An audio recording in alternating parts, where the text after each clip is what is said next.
کھانے کے فوری بعد نہانے سے فالج کا اندیشہ ہو سکتا ہے۔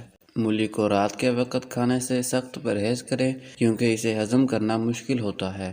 گرم دودھ کے فوراً بعد پانی پینے سے کھانسی لگ جاتی ہے۔ چنے اور جو کا آٹا ملا کر روٹی پکانے سے شوگر کنٹرول رہتی ہے۔ مسلسل اور بہت زیادہ پیاز کھانے سے چہرے پر چھائیاں پڑ سکتی ہیں۔ نیند نہ آتی ہو تو سونے سے پہلے پاؤں کے تلووں پر خالص سرسوں کے تیل کی مالش کریں اور 2 چمچے شہد کھا لیں۔ آم اور لسوروں کا اچار کھانے کے بعد پانی پینے سے نزلہ، زکام اور کھانسی کا سخت اندیشہ ہو سکتا ہے۔ ساگ پکانے سے پہلے اگر اسے کھولتے پانی میں ابال لیا جائے تو لذت بڑھ جاتی ہے۔ رات سونے سے قبل کمرے میں نیلے رنگ کا بلب جلائیں، ایسا کرنے سے مچھر کمرے میں نہیں آتے۔ روٹی پکا کر روٹی کے برتن میں 1 عدد ادرک کا ٹکڑا رکھ دیں تو روٹی سارا دن نرم اور تازہ رہے گی۔ چائے اور دہی ایک ساتھ نہیں کھانے چاہیے، جب یہ دونوں پیٹ میں ایک ساتھ ملتی ہیں تو نظام ہاضمہ کو سست کر دیتی ہیں۔ زکام کے خاتمے کے لیے تھوڑی سی چینی ڈھکے ہوئے کوئلوں پر ڈال کر اس کا دھواں سونگھیں۔ سونے سے پہلے پھل نہیں کھانا چاہیے کیونکہ اس سے شوگر لیول بڑھ سکتا ہے اور یہ حالت آپ کو پوری رات جگاتی رہے گی۔ لیکن اگر آپ دن کے آغاز میں پھل کھاتے ہیں تو آپ پورا دن ایکٹیو اور فریش رہیں گے۔ کان میں اچانک درد ہو جائے تو پاؤں کی چھوٹی انگلی کا مساج کریں، یہ کافی حد تک آرام آ جاتا ہے۔ مونگ پھلی کھانے کے بعد پانی پینے سے گریز کرنا چاہیے کیونکہ اس کے نتیجے میں کھانسی اور گلے میں خراش ہو سکتی ہے۔